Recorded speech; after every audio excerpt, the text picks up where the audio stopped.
Can I tell you one more funny story? I was one day in the front seat of a car, and of course I'm not driving, but we're at the front seat and we're at the traffic lights, and this car comes up next to us. And this girl from the other car, she's looking at me.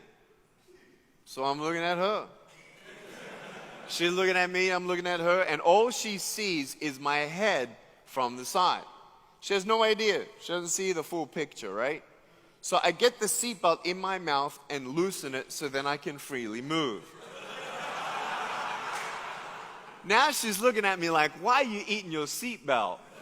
And I'm thinking, oh, this is going to be so good.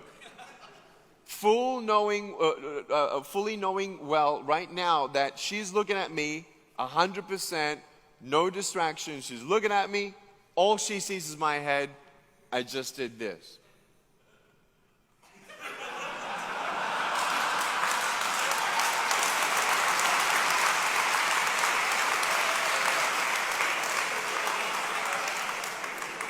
And she thought my head did a 360-degree spin. And she's like,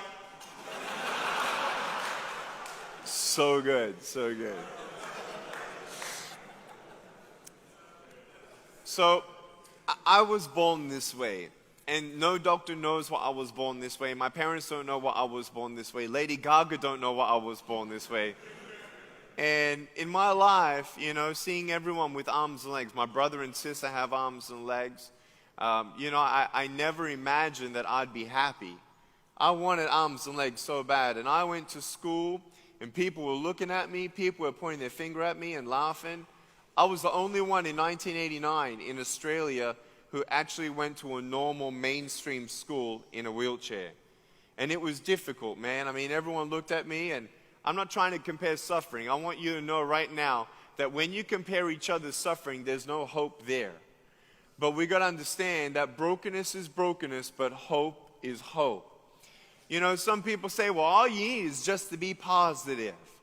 Well, it's easy for you to say. That's what I'm thinking. You know, people that have arms and legs, well, it's easy for you. People can come in here and say, well, just be positive. Well, it's easy for you because you get to go home, and I can't go home. And I just want you to know, though, that there is something I've come here to prepare a message for you, to let you know that there is hope beyond what you see.